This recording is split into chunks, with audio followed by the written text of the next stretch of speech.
Hello, I'm Alicia Barry. Welcome to the Business Summer Series as we take a look at some of the biggest stories grabbing headlines in the past year. Coming up on the program, powering down, Origin plans to replace its major coal-fired power plant with a giant battery. We were shocked and surprised. We were actually blindsided. We found out this morning of the announcement through the media, so that came as a big shock to us. And cartel claims. Aussie manufacturers say they're being held to ransom as gas producers charge export prices for local supply. If it walks like a duck, quacks like a duck, waddles like a duck, it is a duck. Also on the program, why cutting down on power won't slash bills as retailers pass on huge hikes to customers. I understand everyone's getting a price increase, but it just feels a little bit unfair that they've put so much on the daily rate. Origin Energy is seeking to shut Australia's largest coal-fired power plant early. The Eraring site in New South Wales will now close by August 2025. The company says it's too expensive to operate in the face of cheaper renewable energy. It's committed to building a massive battery at the site amid warnings of instability in the grid. Rihanna Whitson reports. It's been generating electricity for almost 4 decades, but in 3.5 years the Eraring power plant will shut down, with hundreds of workers facing unemployment. We were shocked and surprised. We were actually blindsided. We found out this morning of the announcement through the media, so that came as a big shock to us. Origin bought the coal-fired generator from the New South Wales government in 2013. But last year it had to massively write down its value. With the influx of renewables and that changing market, what we're seeing is that's increasingly having an impact on the way baseload power stations need to run, but it's making it less sustainable over time. Eraring can supply about 1/5 of New South Wales' energy needs. It's one of 16 coal-fired power stations supplying the national electricity market. 7 are scheduled to close by 2035, and the rest will shut down by 2051. But the Australian Energy Market Operator expects them to close even sooner, by 2043. What will determine whether there are any ongoing impacts on retail prices or any even threats to reliability will depend upon how the governments, state and federal, and the industry now work together to solve this, because we should have been doing this years ago. Origin says it'll replace Australia's biggest power station with the nation's biggest battery, a buffer for the grid and some of those facing unemployment. There'll be people that we will seek to redeploy across Origin. We'll be prioritising those people on site. The Energy Market Operator says there are enough projects in the pipeline to shore up supply to the grid. The New South Wales government says it'll accelerate its renewables push to meet that target. What we're focused on is making sure that we have enough firm-rated capacity in the system to be able to keep the lights on and put downward pressure on electricity prices. It's also a disappointment for the electricity grid. But we will work with the New South Wales government and the private sector to make sure there is appropriate replacement. As overall demand for power drops, cheap renewables are replacing coal on the grid. The Black Rock currently contributes around 60% of generation to the national electricity market, compared to 87% when records began in 2006. Fears around the decline of the coal industry saw Labor's vote smashed here in the Hunter in 2019. It was a campaign fought on coal. But with corporate Australia moving away from fossil fuels sooner than expected, instead of talking up coal, many voters want a clear plan to help the region transition to a clean energy future. Down the road from Eraring, businesses are nervous. With the closure of the power station, that's going to really affect a lot of our local businesses and loss of work for a lot of locals around this area. A bit scary. Yep. Who knows what's going to happen? A coal region looking at a new future. Rihanna Whitson there. By March, the cost of the war in Ukraine was ricocheting around the world. A near-record spike in oil prices pushed Australian petrol above $2 a litre and beyond. And the flow-on from fuel costs were being felt everywhere, from fresh food to airfares. Dan Ziffer has the story. Petrol prices above $2 a litre have stopped the music for Simone Dobber. I'm seriously considering quitting my job because it takes up about between a quarter to a third of my overall pay, and it's just becoming really unsustainable. She can't afford to travel to daycare centres to teach music and is taking drastic action. We're considering buying an electric car, and to do that we would need to remortgage our house. We're in the final stages of that, and that will at least sort of mitigate the fuel cost. Tasmania is about as far away as you can get from Ukraine, but fuel prices globally are rocketing.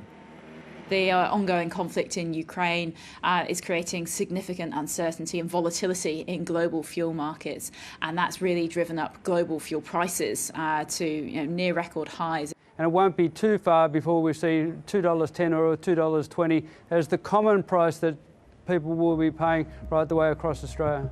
For some, those high prices are already here, with people prepared to queue for a bargain.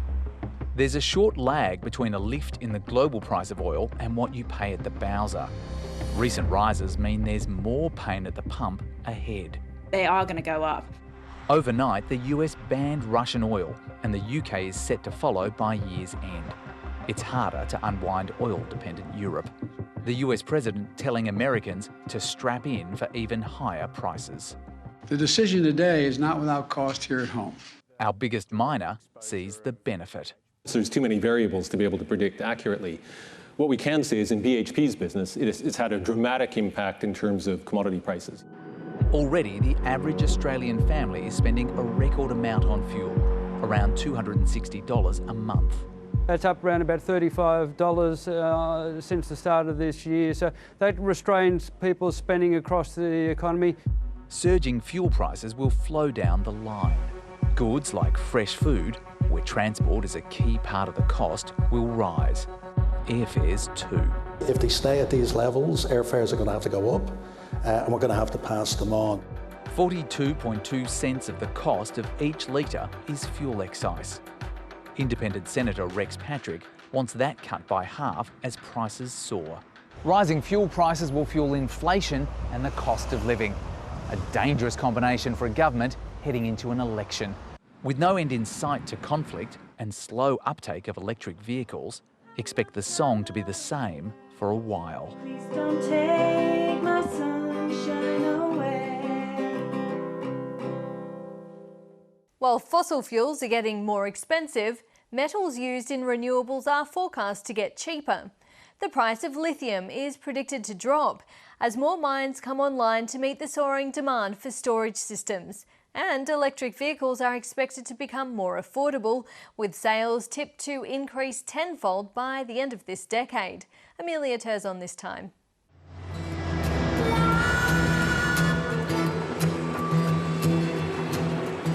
This is one of many lithium mines that are under construction across Australia. Sean Buxton has been a site engineer for 30 years, but he's never excavated this white ore before. So it's very much, to me, like watching a plant grow, and it's very exciting. It means that you're getting closer to the lithium. The company has been digging deep near Darwin for 6 months and has just 40 metres to go. And that's when we'll hit the harder lithium, which we call spodumene, and that's the product that we'll then crush and then put through our plant. Australia is already the world's largest exporter of lithium, and production is expected to triple within the next 4 years. The commodity is in hot demand as the world transitions to renewable energy. It's a core component in the batteries that go inside electric cars and storage systems. Supply has not been able to catch up, and as a result there's been deficits for lithium going forward, and prices have gone through the roof. The price increases we saw in lithium over the last 12 months have actually resulted in battery costs increasing around 30%. The spot price for the raw material is now more than $8,000 a tonne. Credit Suisse is forecasting that will almost halve in a year and fall to just above $1,000 a tonne by 2026. On the supply side, we've seen a lot of new mines being brought into production incentivised by the high prices we're seeing. We've also seen a lot of changes on the demand side. So we've seen the lockdowns in China, which have slowed the take-up of production of batteries. Core Lithium's Chief Financial Officer says they're still financially viable even if prices fall in the future. We feel that we've timed the commencement of the project well, and we should be selling into a fairly positive price environment and generating healthy margins. As the production of lithium surges and the cost of making it comes down, that should filter through down to the price of making batteries. And that could mean cheaper electric cars for Australians.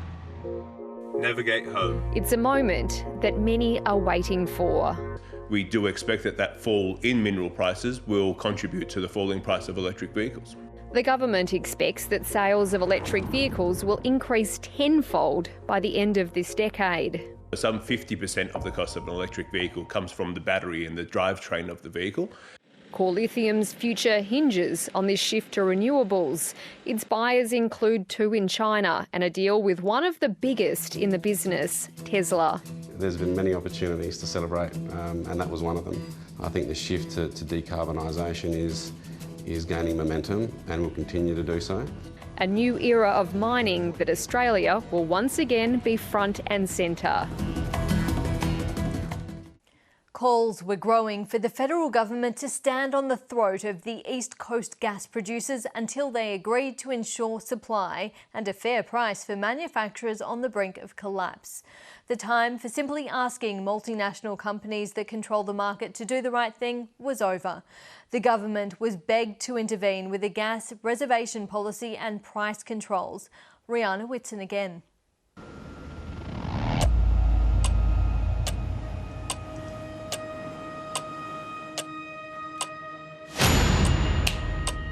This company is on the front line of Australia's ongoing gas crisis.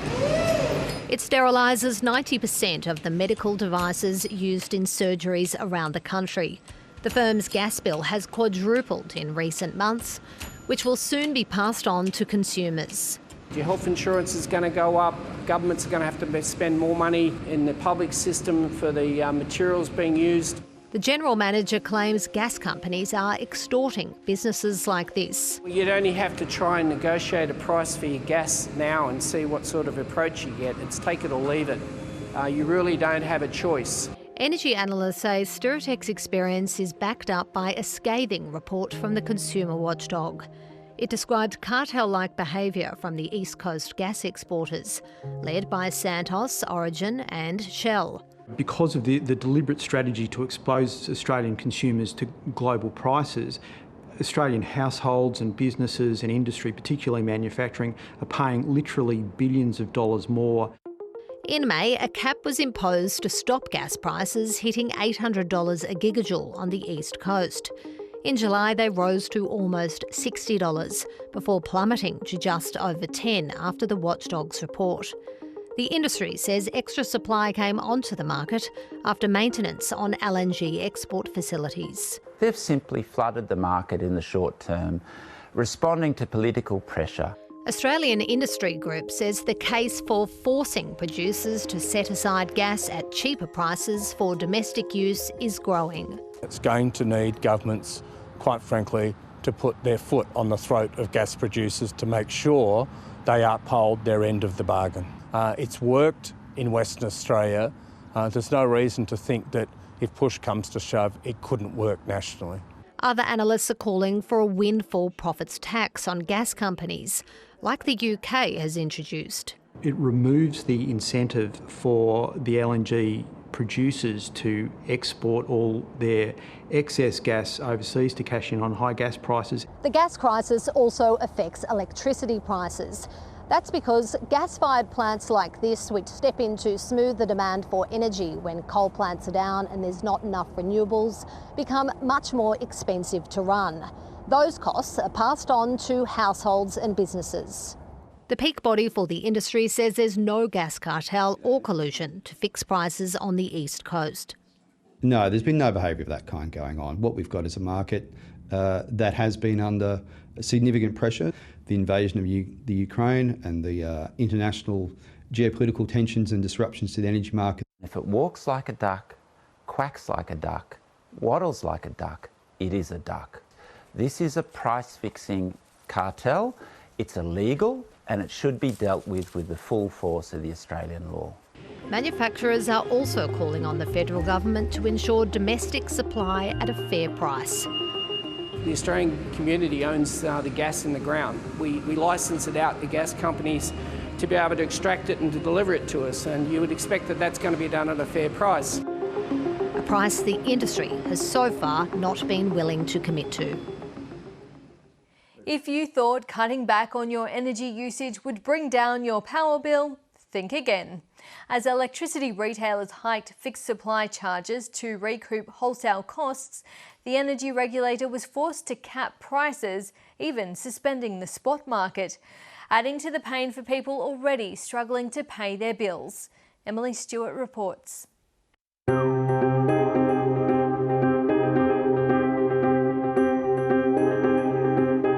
Natalie has cut her electricity use to the bare minimum at her rental unit in northern New South Wales.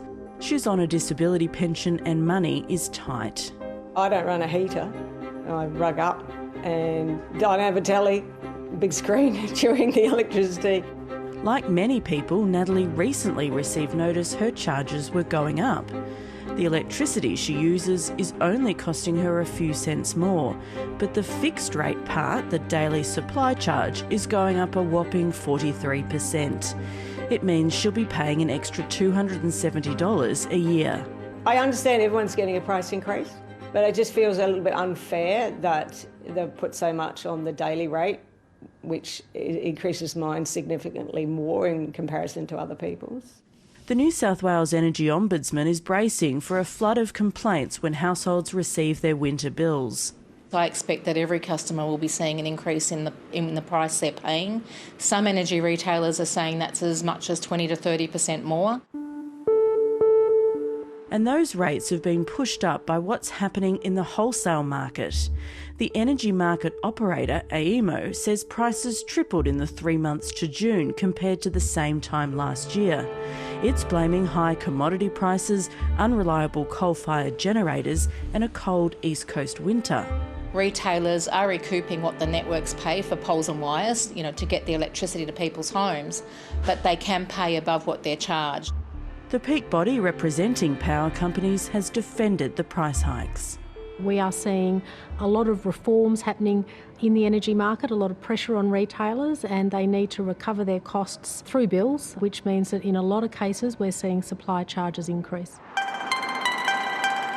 Basic default plans set by the regulator across parts of the East Coast usually act as a ceiling for consumer prices.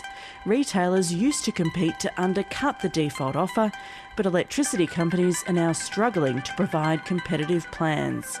We are seeing competition, but it is a market that is struggling with its own resilience in an environment of rising costs and really shrinking margins as well.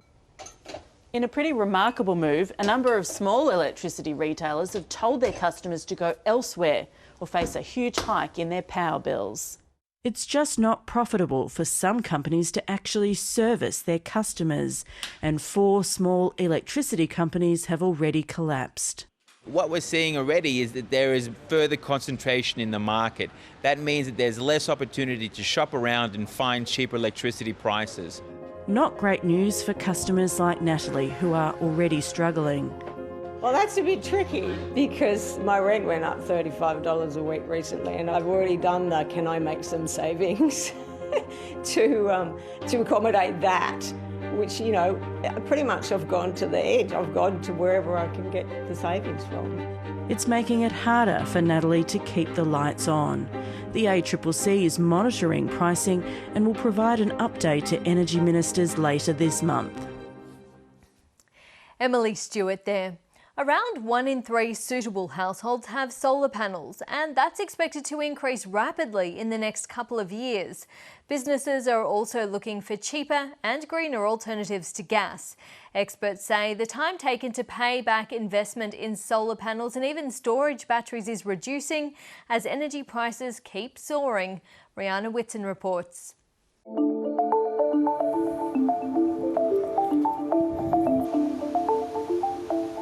Since the federal budget revealed energy prices are set to jump by as much as 56% over the next couple of years, solar companies have had a huge spike in inquiries.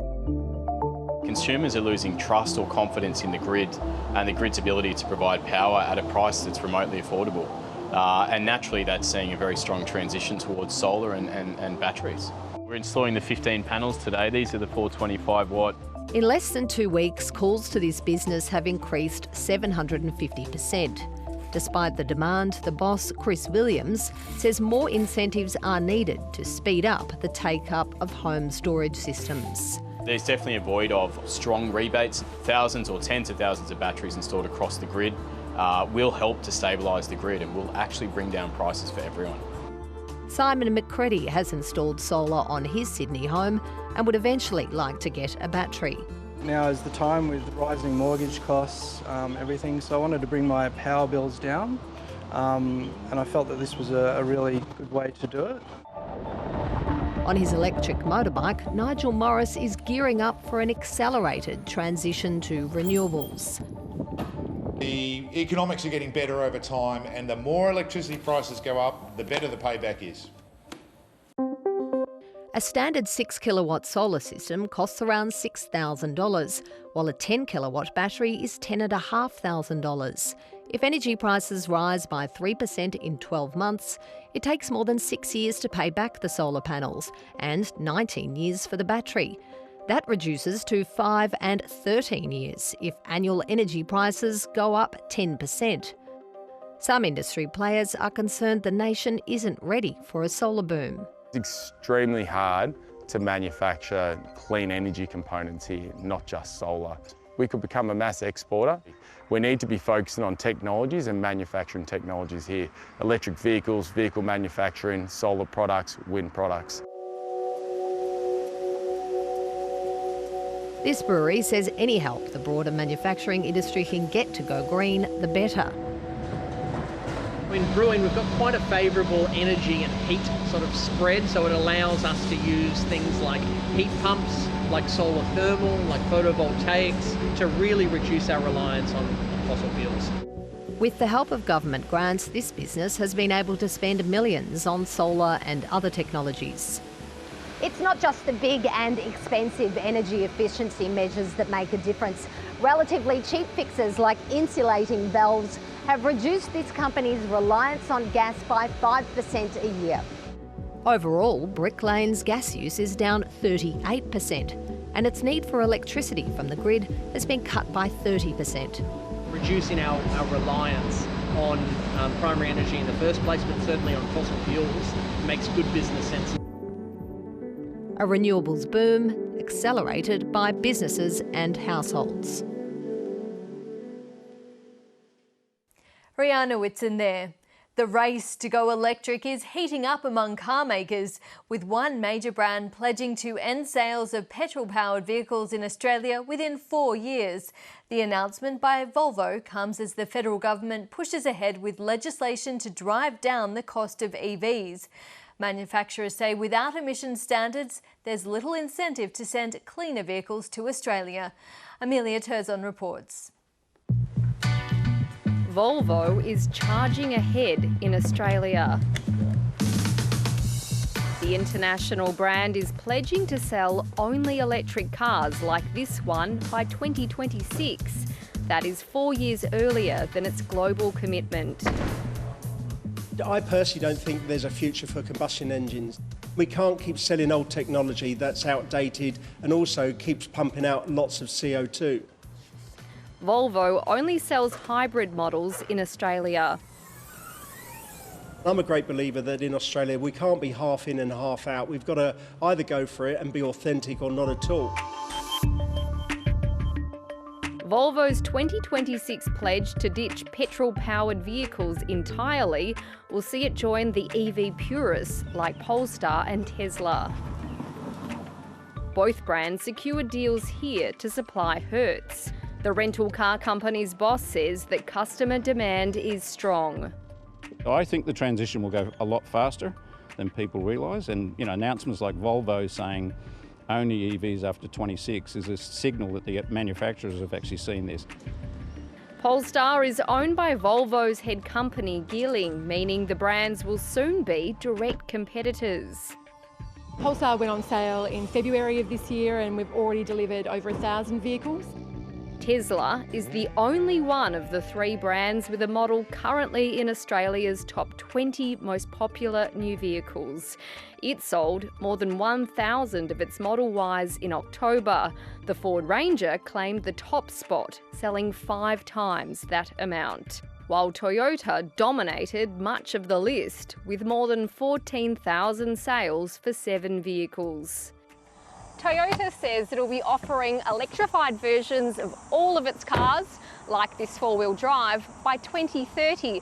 But the company isn't setting any firm dates on when it'll phase out combustion engines. The company says that Australia is a unique market because of its remote and regional settings. While some drivers may have fears over range anxiety, it hasn't put Louise Woodward off buying an electric vehicle. I live in a regional area and I spend most of the time just going to and from work, so I don't have particular range anxiety. And it's saving her money as fuel prices soar. Electric cars are nicer to drive and they're so much cheaper. Louise has one of the cheapest EVs on the market, which still starts at $50,000. The federal government is trying to bring down the price of EVs with subsidies and boost supply with emission targets. Australia doesn't have any sort of incentive structure, there's no emissions standard, and so it does make it very difficult for us to get hold of the stock to bring into this market. Unlike other markets where companies are forced to meet targets. We're competing with the UK, for example, who have already introduced a mandate to stop internal combustion engine vehicles being sold from 2030. The Climate Council says that some car companies are seeing the writing on the wall and it wants others to set more ambitious targets. We really want to see them stop revving their engines on the starters blocks and join the rest of the pack because they're going to get lapped by the competition. A race that is now underway with more teams competing. And that's all from this episode of the Business Summer Series. For more business stories, head to the ABC News website or catch up at any time on iView. The Business will return on air weeknights from January 30. I'm Alicia Barry. Thanks for watching.